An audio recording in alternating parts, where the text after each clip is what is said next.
Namaskar, welcome to Insight When the show guys. And before I introduce my guest today, allow me to think loudly with you what makes our life interesting and enriching is related to having meaningful conversation.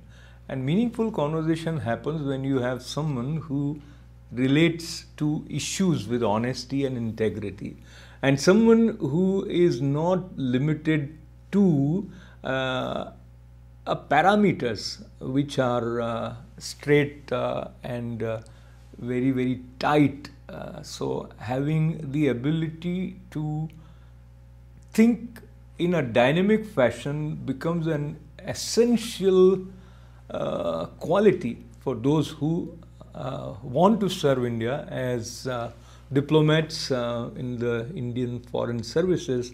And the gentleman who you are going to be meeting now pursued electrical engineering, but he wanted to be more in sync with the spirit of India and represent India.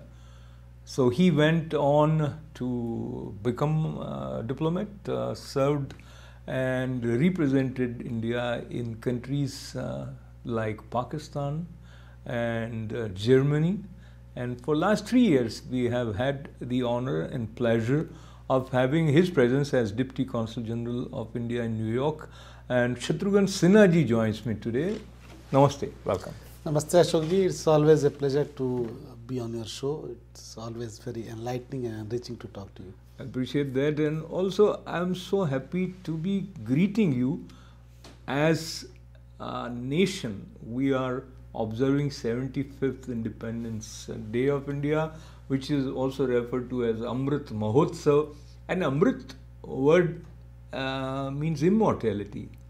And what we see in the world, which is full of terror activities, as far as news headlines these days are concerned, I think this is a very good contrast to all the dark. There is so much brightness which is in the spirit of India. So let me relate to the spirit of India with you. As a child, when you start thinking, क्या करना है मेरे को life में, and you have some role models, take us to those days.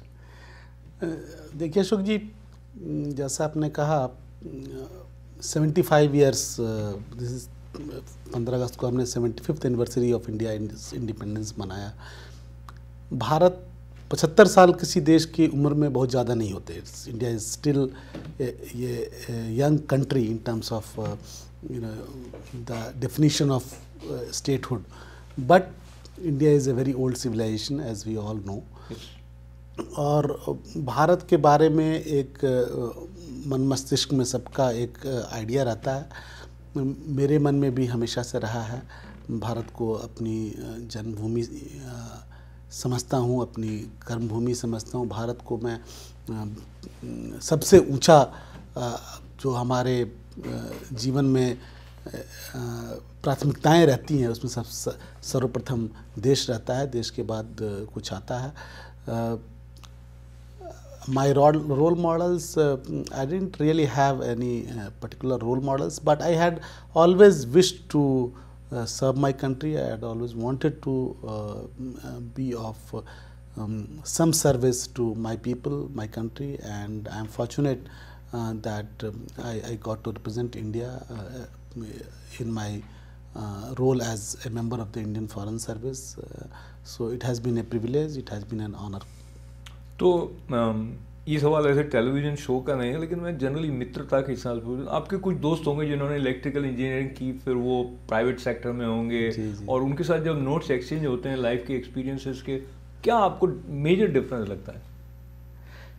देखिए, जो हमारे मित्र जिन्होंने इलेक्ट्रिकल इंजीनियरिंग से में ही अपना करियर रखा, वो भी देश की सेवा कर रहे हैं। वो भी एक अपने हिसाब से जो उनको मिला है, जो मिली है जिम्मेदारी, उसको निभा रहे हैं। मैंने एक अलग रास्ता चुना। मैंने Indian foreign service, civil services का रास्ता चुना। तो मेरे हिसाब से in terms of the goals which we all set for ourselves when we graduated from PIT Sindri as electrical engineers. Those goals remain the same. That is, to serve your own country. Sinha साहब, आपने जो ये जवाब दिया है तो उससे पता लगता है आप बहुत अच्छे डिप्लोमेट हैं. मतलब हम लोग जनरली जब लेमैन बात करते हैं डिप्लोमेट की, तो मतलब किसी की बुराई भी नहीं हो और बात भी आ जाए तो ऐसे. बट आई अप्रिशिएट आपने जो कहा. और रिफ्लेक्शन जो है अमृत महोत्सव को लेकर भारत पर, तो हम शुरुआत आपके पिछले 3 साल के अमेरिका के अनुभवों से भी करेंगे थोड़ी. तो आपको क्या लगता है इस्लामाबाद और बर्लिन में सर्व करने के बाद में जब आप अमेरिका आए, तो एक तो मेजर क्या डिफरेंस लगता है आपको, स्पेशली पाकिस्तान से अगर आप अमेरिका को कंपेयर करते हैं as a diplomat, because at the core, whether it is a friendly country or not so friendly country, whether it is a developed country or not so developed country, आप तो India को represent करें. So there is something which is the same with you, is it? So as diplomats, our major role is to protect India's interests and to promote India's interests. No doubt it is easier in countries where we have better relations, good relations, than in countries where there are issues or challenges. With the US, it is a special relationship. India and US partnership is one of the key partnerships for the 21st century. We closely coordinate on several of our positions, including at the UN. The cooperation is very wide and very deep. We collaborate across sectors, and one of the most important elements in this relationship is the Indian diaspora. Indian diaspora in the United States is one of the most affluent and one of the most educated diasporas, and that makes it a very strong pillar of our relationship. So as a diplomat, while I try to build bridges between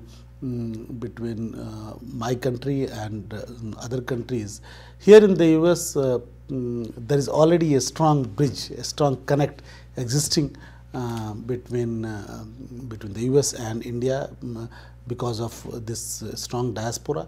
So my role is to build upon that. My role is to strengthen this relationship, and I have tried to do that with to the best of my abilities. Sinha साहब, आपका जो experience है उसमें बहुत सारी चीज़ें आपने on the job सीखी होती हैं.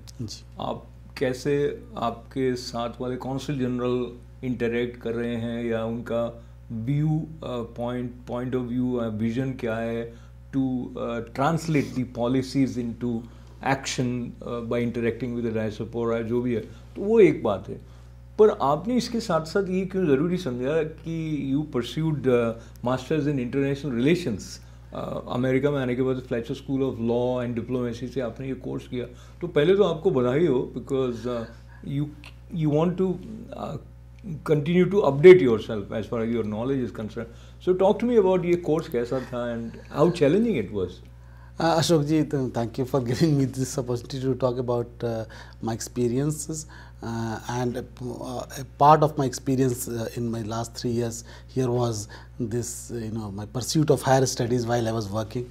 I had always thought about doing a master's.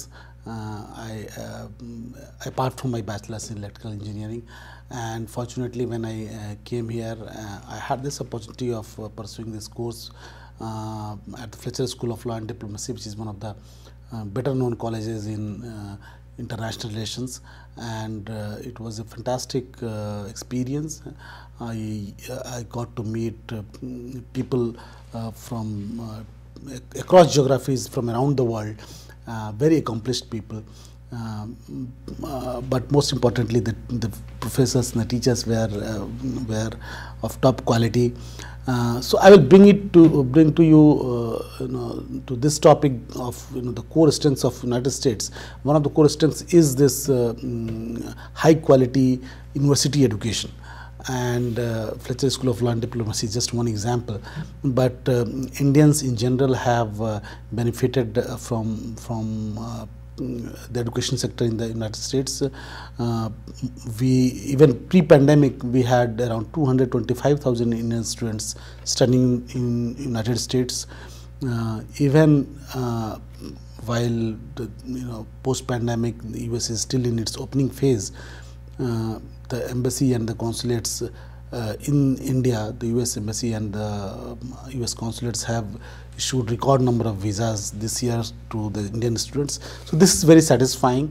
I think the education exchange or the relationship is a very important part of India-US relationship, because it prepares the next generation.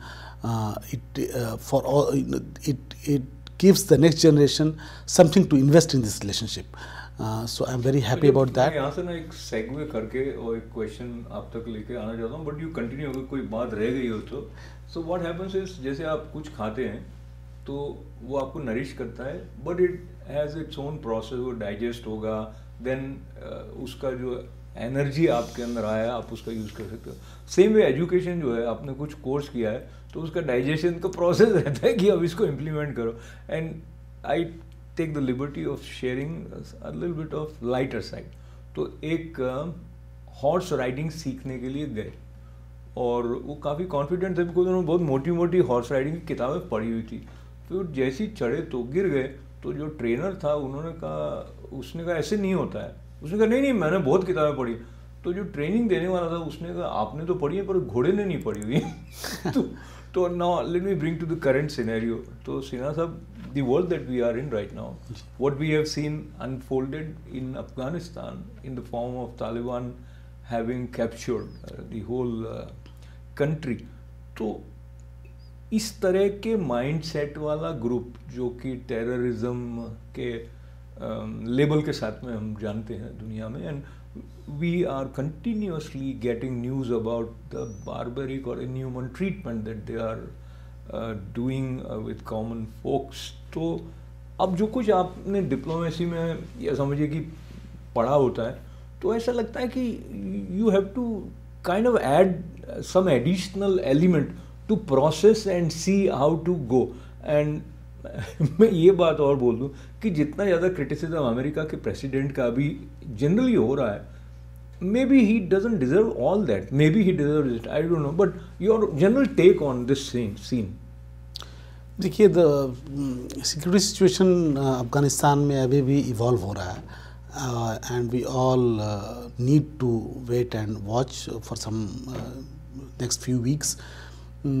अभी priority Bharat सरकार की है, जो standard लोग हैं, जो लोग वहाँ फंसे हुए हैं और देश से निकलना चाहते हैं, उनको हम लोग कैसे निकाल पाएँ. हमें थोड़ी सफलता मिली है उसमें. कुछ विमान अफ़गानिस्तान से जो अफ़गान शरणार्थी उनको भारत लाने में सफल हुए हैं. इसमें यूएस ने भी बड़ा अच्छा रोल प्ले किया है.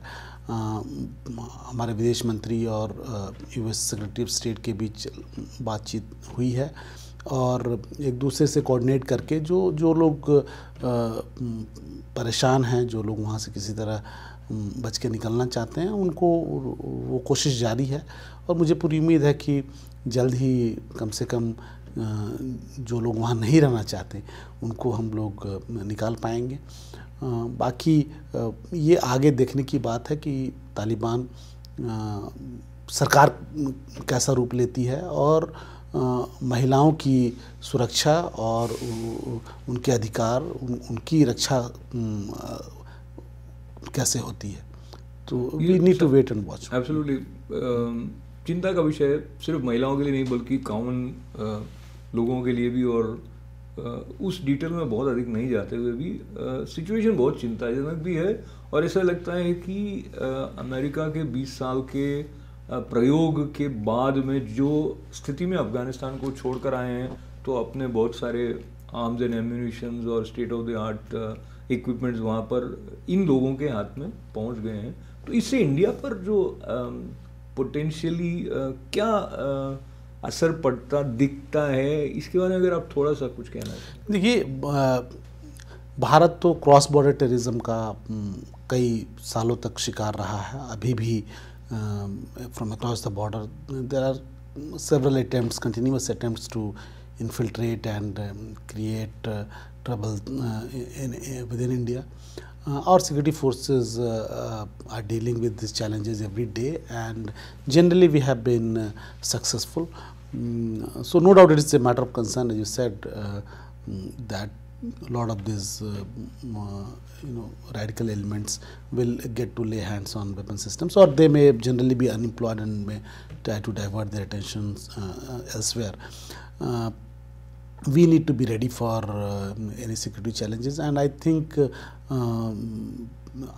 our security forces are very capable, and they have dealt with these challenges for many years, and we have the requisite expertise and the will to take on these challenges. Absolutely. And हम कैसा सोचते हैं वो हमारे चेहरे पर, हमारे शब्दों में, हमारे व्यवहार सब में दिखता है। और ये बात सिर्फ इंडिविजुअली नहीं बल्कि कलेक्टिवली एज अ नेशन भी अपना रोल प्ले करती है।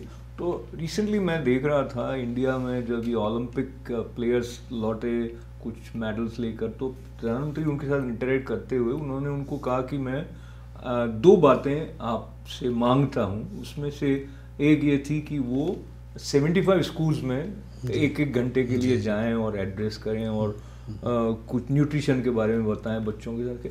तो what I like about this approach is we want to spread as a nation the positive current of inspiring thoughts. आपको पर्सनली ऐसा लगा कि कभी किसी सिचुएशन में या किसी मनुष्य के साथ इंटरेक्ट करते हुए आपको लगा कि मतलब मैं थोड़ा सा अगर कहीं थोड़ा सा मैं बुझ रहा था तो आई काइंड ऑफ लिट अप अंदर से ऐसा? जी अशोक जी, in New York in the last 3 years I have been very fortunate to meet very inspiring people from across sectors, and I really mean it because they have inspired me a lot. They have broadened my mind space, have expanded my own horizons. तो कई बार काफ़ी लोग जो यहाँ पे रहते हैं, America उनकी कर्मभूमि है, बट इतने कमिटेड हैं भारत के लिए और अपनी मेहनत और अपनी कमाई भारत में कल्याण कार्यों में लगाते हैं, काफ़ी चैरिटेबल वर्क करते हैं, स्कूल्स, हॉस्पिटल्स। तो मैं खुद भी बड़ा इंस्पायर्ड रहता हूँ। मुझे लगता है कि ये जो मैं सेवा दे रहा हूँ सरकार का हिस्सा रह के, ऐसे ही काफ़ी लोग जो अपनी अपनी तरह से देश की सेवा करना चाहते हैं। तो ये मेरा ये प्रयास रहा है कि पिछले 3 सालों में कि ऐसा कोई भी इनिशिएटिव हो, ऐसा कोई भी ऑर्गेनाइजेशन हो, उसको अपनी तरफ से जहाँ तक हो सके मदद पहुँचाई जाए, उसको यहाँ लोकल पार्टनर्स के साथ जोड़ा जाए, उसको भारत में कोई समस्या आ रही हो तो उसमें उसके निदान में सहयोग किया जाए। तो बड़ा अच्छा लगा। और स्पेशली जो नॉन प्रॉफिट्स हैं, मैं 1-2 का नाम लेना ठीक उचित नहीं होगा, लेकिन काफ़ी नॉन प्रॉफिट्स अपने अपने स्पेसिफिक सेक्टर्स में काम करते हैं और बड़ा अच्छा काम करते हैं। तो मुझे इस बात का पूरा विश्वास है कि ये जो इंडियन अमेरिकन कम्युनिटी ये ऐसे काम जारी रखेगा और लोगों को इंस्पायर करेगा। मुझे तो इंस्पायर किया ही, मुझे और लोगों को भी प्रेरणा देगा, देश के अंदर भी प्रेरणा देगा, यहाँ पे भी अमेरिका में जो लोग भारतवासी हैं या भारत के जो मित्र हैं उनको और प्रेरित करेगा, ताकि और जो इंडिया का जो डेवलपमेंट पाथ है, जो प्रोग्रेस का हमारा एक बना हुआ रास्ता, उसमें और हमें मदद मिल पाए और जल्द ही हम भारत को एक विकसित देश के रूप में देख सकें। तो भारत को विकसित देश के रूप में देखने वाली बात, या $5 ट्रिलियन इकोनॉमी तक पहुंचाने वाली बात, या भारत के तरफ जो बुरी आंख उठाने की कोशिश करे तो हम उस आंख को हटा दें वहाँ से, ऐसी जो एक भावना रहती है। तो एक थोड़ा सा गंभीर प्रसंग बीच में आया जब पुलवामा में अटैक हुआ। और सो सिन्हा साहब, मैं एक तो आपका धन्यवाद करना चाहता हूँ हमारे सब जो दर्शक हैं उनकी तरफ से। आपने इनडायरेक्टली ये कहा है कि आप सब लोग आप सब लोग इंस्पायरिंग हैं, and I kind of agree with you, because मैं भी देखता हूँ कि सभी लोगों के अंदर जो भारतीयता का भाव है वो भारत से बाहर आने के बाद में और अधिक शुद्ध रूप में मुखरित होने लग जाता है। भारत है ही ऐसा राष्ट्र जो हमारे व्यक्तित्व के विकास में हम जहाँ भी रहते हैं सहायक होता है, इसलिए हम भारत माँ कहते हैं। तो भारत माता पर जो पुलवामा अटैक के बाद आपके साथ कुछ सभाओं में मुझे भी उपस्थित होने का अवसर मिला था, वहाँ का संदर्भ लेने के साथ साथ जो आपका इंटरेक्शन रहा है, सो ज़्यादातर लोगों को एक कंफर्ट लेवल आपकी प्रेजेंस में मिला, and I hear from many people who look up to you as a friend. तो अब एक तरफ तो ये अच्छी बात है, मैं सिर्फ अच्छी के लिए नहीं कर रहा हूँ, मैं आपसे ये जानना चाहता हूँ, व्हाट वुड यू से helps you in having this kind of vibes around you कि एक फ्रेंडली फीलिंग रहे, बिकॉज देयर आर पीपल वो आपस में उनके कॉन्फ्लिक्ट जोन्स हैं क्योंकि अलग अलग तरह से देखते हैं। नहीं अशोक जी, देखिए जो भी भारतीय यहाँ पे हैं, इंडियन अमेरिकन कम्युनिटी के लोग, उनको तो मैं अपना मित्र मानता हूँ। जैसे मैंने पहले भी कहा, the Indian American community remains one of the strongest pillars in this bilateral relationship, and that is a realization which we all should have. We should play our role in strengthening this pillar. So मुझे जो Indian American community है, आप जैसा आपने बोला, बड़ा diverse है, अलग अलग प्रांत के लोग हैं, अलग अलग भाषाएं बोलते हैं, अलग अलग प्रोफेशंस में हैं, लेकिन एक जो एक भारतीयता का तार है वो सब में गुजरता है।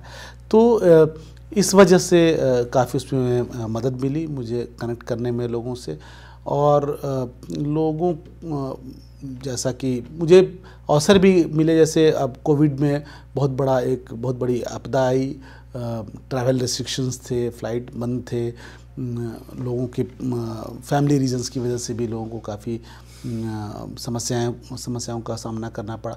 तो उसमें कॉन्सुलेट ने काफ़ी मदद की। हमने हमारा पूरा प्रयास रहा कि जो लोग दिक्कतों का सामना कर रहे हैं उनकी समस्याओं में थोड़ी कमी हमारी वजह से आए। तो हमने पासपोर्ट, वीज़ा या OCI सर्विसेज देने में अपनी तरफ से जो मुझे कई बार मौका मिला आपके स्टूडियो में आने का, लोगों को ये बताने के लिए क्या क्या हमने रिफॉर्म्स लाए हैं, क्या क्या नई सुविधाएं लोगों को कॉन्सुलर विंग में मिल रहे हैं। तो इन सब चीज़ों से एक बड़ा सेटिस्फैक्शन भी है मेरे मन में कि लोगों को मदद करने का मौका मिला। इस लोगों में बड़ा वो people are genuinely appreciative of our efforts at the consulate, and that strengthens us, that inspires us to do more. So I am very happy with the connect which I have made with the Indian American community here. तो ये happiness जो है वो बनी रहे और आगे बढ़े। और जैसे आपने कहा कि सारे ऑर्गेनाइजेशन का नाम आप के लिए लेना संभव ही नहीं, पर I just am reminded that ITV gold chairman Padmashri doctor Sudhir Parik, he himself is a philanthropist, तो उन्होंने काफ़ी ऑर्गेनाइजेशन से भी मदद किया है। And apart from his profession as a physician and those services which he is extending, तो उनका ऐसा सोचना है कि media is also a way of serving the community. तो आपको क्या लगता है जो इंडियन अमेरिकन मीडिया है वो और क्या डिफरेंट रोल प्ले कर सकता है which would have more meaningful impact? आपने डॉक्टर पारिक का नाम लिया। He has been a very important personality, bringing people together and contributing his own own time and also money towards community activities, passion. जी तो मैंने I have been fortunate enough to count him as one of my friends here in the United States. Media का role तो बहुत महत्वपूर्ण है। Media जैसा आपके through मुझे मौका मिलता है सबसे बात करने का, ऐसे ही प्रिंट मीडिया में कई समाचार पत्र जो इंडियन डायस्पोरा के पढ़ती है, उसके थ्रू हम लोग अपनी प्रेस रिलीजेस के थ्रू और जो भी नई जानकारियाँ रहती हैं, नई अपडेट्स रहते हैं, उसको हम लोग कोशिश करते हैं कि लोगों के बीच लाया जाए। Media has a critical role, and I think it's not for me to dictate how media should behave. Media is free in India, media is free in the US, and I think you have been doing a stellar, performing a stellar role. Please continue to work as you have been. Sinha साहब, हमारे कुछ दर्शक तो ये जानते हैं कि अब 3 साल होने के बाद में आप यहाँ से किसी और जगह पे पोस्टिंग हो जाती है तो आप थोड़े समय में यहाँ से चले जाएंगे। तो 2 क्वेश्चन एक साथ हैं। एक, हमें से कई लोग होते हैं एक ही जगह पर 20 साल, 30 साल, 40 साल रहते हैं और कहते हैं मैं यहाँ आया था, बल्कि मुझे खुद 22 साल हो गए ITV गोल्ड के साथ काम करते हुए। तो हमारे जैसे लोग जो एक ही जगह स्टेशन होते हैं, उनको लगता है it is a very difficult process कि आप अप्रूव होकर दूसरी जगह जाओ। आपको कैसा लगता है इस बारे में? देखिए, ये कई लोग इसको प्रोफेशनल हैज़ार्ड या ऑक्यूपेशनल हैज़ार्ड मानेंगे, बट मेरे हिसाब से तो ये अपॉर्चुनिटी है। भारतीय विदेश सेवा एक ऐसी सेवा है जो आपको ऐसे अवसर प्रदान करती है कि आप दुनिया के विभिन्न इलाकों में, different geographies, different continents, different cultures, वहाँ जाके रहें और उनको समझें, वहाँ काम करने का आपको मौका मिलता है। तो I see it as a great privilege. तो आप इंटरनली उस तरह से ओरिएंटेड हैं कि आप उसको प्रेम से स्वीकार करते हैं, उत्साह से स्वीकार करते हैं। अभी उत्साह की बात को लेते हुए, हम आपका जो यहाँ का कार्यकाल रहा उसमें आपने कोविड पैंडेमिक का चैलेंज तो आपने बताया ही। मुझे ऐसा भी लगता है कोई इवेंट ऐसे रहे होंगे जो वहाँ पर जिस तरह की भावधारा बनी, चाहे वो इंडिया डे परेड में भारत माता की जय करना हो, जो आपको याद आए, ऐसे आपको लगता है कि इट वाज सो वंडरफुल? नहीं, ऐसे काफ़ी अवसर आए और प्रधानमंत्री जी का न्यूयॉर्क में 5 दिन का प्रवास था 2019 में, उसमें मुझे मौका मिला सहयोग करने का। एक Gandhi peace garden old Westbury SUNY में इनॉग्रेशन हुआ। उसी तरह कई जो जैसे हमने नॉन प्रॉफिट्स के बारे में पहले भी बात किया, जब मैं आया ही था उस वक्त हम लोगों ने प्रयास किया था नॉन प्रॉफिट्स को एक साथ लाने का, so that some synergy is built among समय की सीमा को देखते हुए 30 सेकंड में मैं आपका रिस्पांस चाहता हूँ कि जो सेकंड जनरेशन इंडियन अमेरिकन हैं, उनको इंडियन स्पिरिट के साथ में जोड़ने के लिए क्या किया जाना चाहिए और जो कुछ हो रहा है उससे अधिक? देखिए, मैं तो खुद बहुत सेटिस्फाइड हूँ कि सेकेंड और थर्ड जनरेशन के जो भारतीय मूल के लोग हैं वो देश के प्रति बहुत कनेक्टेड, भारत के प्रति बहुत कनेक्टेड महसूस करते हैं। इसमें परिवारों का भी बहुत बड़ा योगदान है। Government of India itself is taking lot of initiatives. There are know India programmes, number of states have their own know state programmes where these students can come and these young people can come and connect with India. The consulate should be considered their second homes. We organize a lot of events connected to India, related to India. Very nice. And everyone is most welcome to come and join us. बहुत ही सुंदर है। तो सुंदर बात जो होती है उसका भी अपना एक अवसर आता है जहाँ पर उसको विराम देना होता है, पर विराम बात को दिया जाता है। शुभकामनाओं का जो एक प्रवाह है deputy consul general Shatrughan Sinha ji के साथ में, वो आपका और मेरा चलता रहेगा और इनका भी हमारे लिए चलता रहेगा। I see that your tenure here enriched you and we also felt enriched by your presence, so lots of good wishes for you with lot of thanks. बहुत धन्यवाद आप पधारे। थैंक यू अशोक जी। तो जय हिंद। हम शत्रुघ्न सिन्हा जी के साथ जब आज कह रहे हैं तो अमृत महोत्सव को केंद्र में रखते हुए we reflected on his journey as a lover of Bharat as well as some of his experiences, and it was wonderful. So once again, thanks to you for being a part of this conversation. और आप सबको धन्यवाद के साथ मंगल कामनाएं। अशोक व्यास को नमस्ते।